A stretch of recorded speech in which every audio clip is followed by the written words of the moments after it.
സുവിശേഷ ഭാഷ്യം അൽമായ വീക്ഷണത്തിൽ 2025 ഓഗസ്റ്റ് 10 കൈത്താക്കാലം 3-ാം ഞായർ. നിയമാവർത്തന പുസ്തകം അധ്യായം 5 വാക്യങ്ങൾ 6 മുതൽ 16 വരെ. ഏശയ്യായുടെ പുസ്തകം 5-ാം അധ്യായം വാക്യങ്ങൾ 1 മുതൽ 7 വരെ. കൊരിന്തോസ്കാർക്ക് എഴുതിയ 2-ാം ലേഖനം 7-ാം അധ്യായം 1 മുതൽ 11 വരെ വാക്യങ്ങൾ. വിശുദ്ധ യോഹന്നാന്റെ സുവിശേഷം 9-ാം അധ്യായം 1 മുതൽ 12 വരെയും 35 മുതൽ 38 വരെയും വാക്യങ്ങൾ. കാഴ്ച. രചന വിനായക് നിർമ്മൽ. ആഖ്യാനം രജൻ ജോർജ്. ആർക്കാണ് കാഴ്ചയില്ലാത്തത്? പക്ഷേ കാഴ്ചപ്പാടുള്ളവർ എത്ര പേരുണ്ടാകും? കാഴ്ചയെയും കാഴ്ചപ്പാടുകളെയും നാം ഒരേ കുറ്റിയിൽ കെട്ടി ഭ്രമണം ചെയ്യാൻ വിട്ടിരിക്കുകയാണെന്ന് തോന്നുന്നു. കാണുന്നതാണ് കാഴ്ച. പക്ഷേ കണ്ട കാഴ്ചയ്ക്കപ്പുറം ഒരു നിലപാട് സ്ഥാപിച്ചെടുക്കുമ്പോഴാണ് കാഴ്ചപ്പാടുണ്ടാകുന്നത്. അതുകൊണ്ടാണ് ആദ്യം പറഞ്ഞത്, കാഴ്ചയുള്ളവർ ഭൂരിപക്ഷവും കാഴ്ചപ്പാടുള്ളവർ ന്യൂനപക്ഷവുമാണെന്ന്. കാഴ്ചകളിൽ നിന്ന് കാഴ്ചപ്പാടുകൾ രൂപീകരിക്കുമ്പോഴാണ് നമ്മൾ ഭേദപ്പെട്ട മനുഷ്യരാകുന്നത്. എന്തു ചെയ്യാം? ഒരു പരിധിക്കപ്പുറത്തേക്ക് കാണാൻ കഴിയാത്ത വിധം നമ്മുടെ കണ്ണുകൾ മൂടപ്പെട്ടിരിക്കുന്നു. കണ്ണുകളുടെ പരിധിവരെ കാണുന്നത് മാനുഷികം, അതിനപ്പുറത്തേക്ക് കാണാൻ കഴിയുന്നത് ദൈവികം. കണ്ടതുകൊണ്ട് വിശ്വസിക്കുന്നവരും കാണാത്തത് വിശ്വസിക്കുന്നവരും തമ്മിലുള്ള വ്യത്യാസത്തെക്കുറിച്ച് ക്രിസ്തു പറയുന്നത് ഓർമ്മിക്കുക. നമുക്ക് ഇനി മുതൽ കാഴ്ച കൊണ്ട് മാത്രം ജീവിക്കാനാവില്ല. കാഴ്ചപ്പാടുകളും അനിവാര്യം. കാഴ്ചപ്പാടുകളില്ലാത്തത് കൊണ്ടാണ് നമുക്ക് വഴിതെറ്റുന്നത്. ഒരാളെ ചോദ്യം ചെയ്യുന്നതും എതിർക്കുന്നതും അന്ധമായി അനുസരിക്കാത്തതും കാഴ്ചപ്പാടുകളുള്ളവരുടെ പ്രത്യേകതകളാണ്. കാഴ്ചപ്പാടുകളില്ലാത്തവർ നീരിൽപ്പെട്ട ഇലകളാണ്. അവർ ഒഴുകിപ്പോയിക്കൊണ്ടേയിരിക്കും.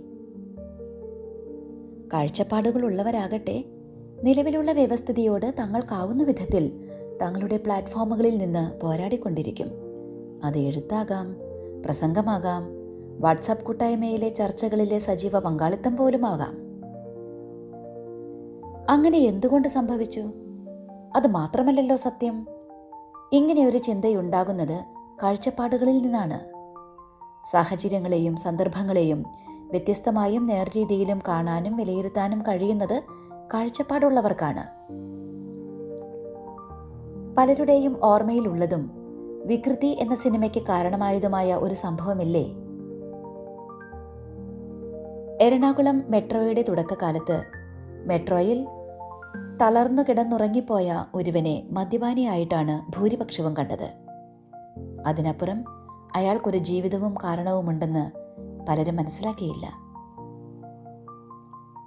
കണ്ടുകൊണ്ട് കടന്നു പോകാൻ എളുപ്പമാണ്. അതാവട്ടെ യാതൊരു തരത്തിലുള്ള റിസ്ക് അവശേഷിപ്പിക്കുന്നുമില്ല. പക്ഷേ കാഴ്ചപ്പാടുകൾ ഉണ്ടാകുമ്പോൾ നിലപാടുകൾ എടുക്കേണ്ടതായി വരും. നിലപാടുകൾ എടുക്കുന്നവന് നഷ്ടങ്ങൾ നേരിടേണ്ടതായും. സുപരിചിതമായ നല്ല സമരിയാക്കാരൻ്റെ ഉപമ തന്നെ ഉദാഹരണം.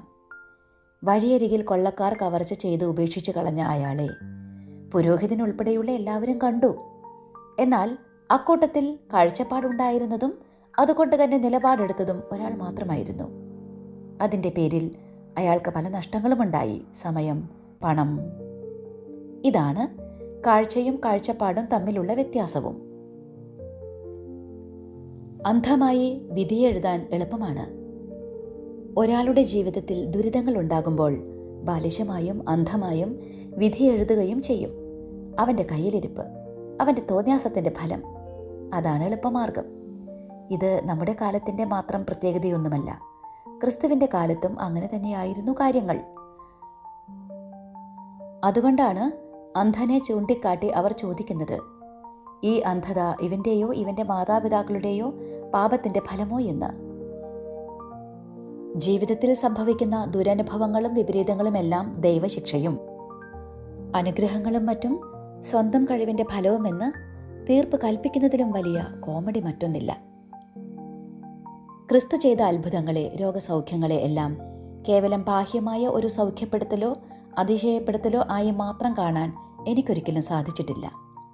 അതിനെല്ലാം അപ്പുറം മനുഷ്യനെ കാഴ്ചപ്പാടുകളുള്ളവനാകാനും നിവർന്നു നിൽക്കാനും ആത്മാഭിമാനത്തോടെ ജീവിക്കാനും കഴിയുന്ന വിധത്തിൽ അവൻ്റെ സ്വത്വബോധത്തെ തൊട്ടുണർത്തി സ്വപ്രത്യയ സ്ഥൈര്യത്തോടെ നിവർന്നു നിൽക്കാൻ കഴിയുന്ന വിധത്തിൽ ആത്മാഭിമാനത്തോടെ ജീവിക്കാൻ പ്രേരിപ്പിക്കുന്നവയായിരുന്നു അവയെല്ലാം എന്ന് വിശ്വസിക്കാനാണ് എനിക്കിഷ്ടം.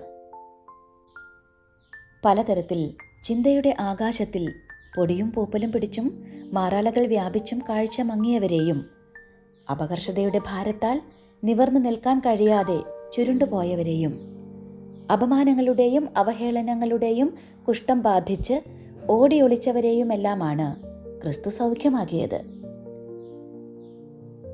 ബാഹ്യമായ അന്ധതയേക്കാൾ, ബാഹ്യമായ വേദനകളേക്കാൾ പലപ്പോഴും തീവ്രം ആന്തരികമായ അന്ധതയും ആന്തരികമായ സംഘർഷങ്ങളും അത് നൽകുന്ന വേദനകളുമാണ്.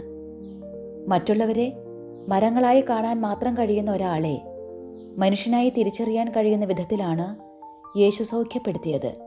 മരങ്ങളും മനുഷ്യരും തമ്മിലുള്ള വ്യത്യാസം എത്രയോ ഭീകരമാണ്.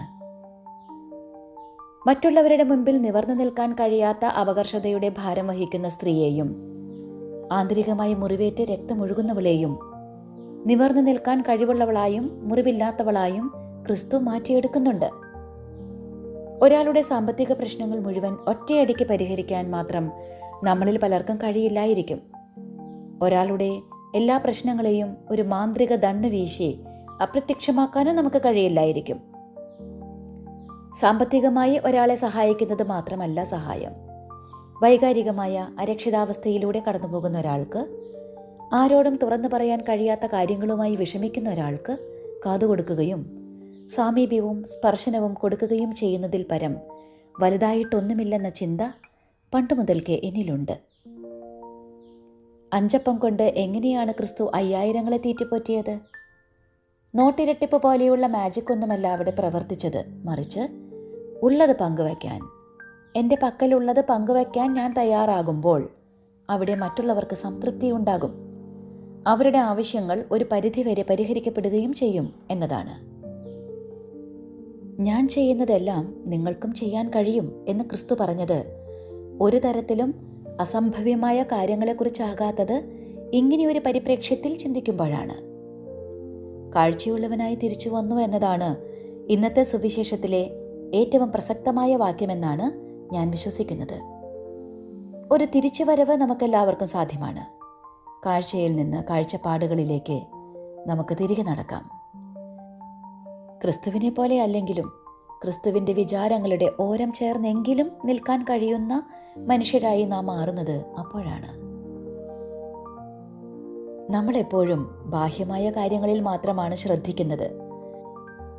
മറ്റുള്ളവരെ തിരിച്ചറിയാൻ കഴിവുള്ള മനുഷ്യരായി മാറ്റിയും നിവർന്നു നിൽക്കാൻ കരുത്ത് നൽകിയും പകൽ വെളിച്ചത്തിലേക്ക് കടന്നു വരാൻ ധൈര്യം നൽകിയും അവരെ മാറ്റിയെടുക്കാനും നമുക്കുണ്ടായിരിക്കേണ്ടത് ആന്തരികമായ കണ്ണും കാഴ്ചപ്പാടുകളുമാണ്.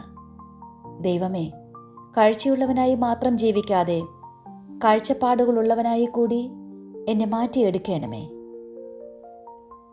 എൻ്റെ ബാഹ്യനേത്രങ്ങളെ എന്നതുപോലെ ആന്തരിക നയനങ്ങളെയും ദീപ്തിമത്താക്കണമേ. സുവിശേഷ ഭാഷ്യം അൽമായ വീക്ഷണത്തിൽ 2025 ഓഗസ്റ്റ് 10, കൈത്താക്കാലം 3-ാം ഞായർ.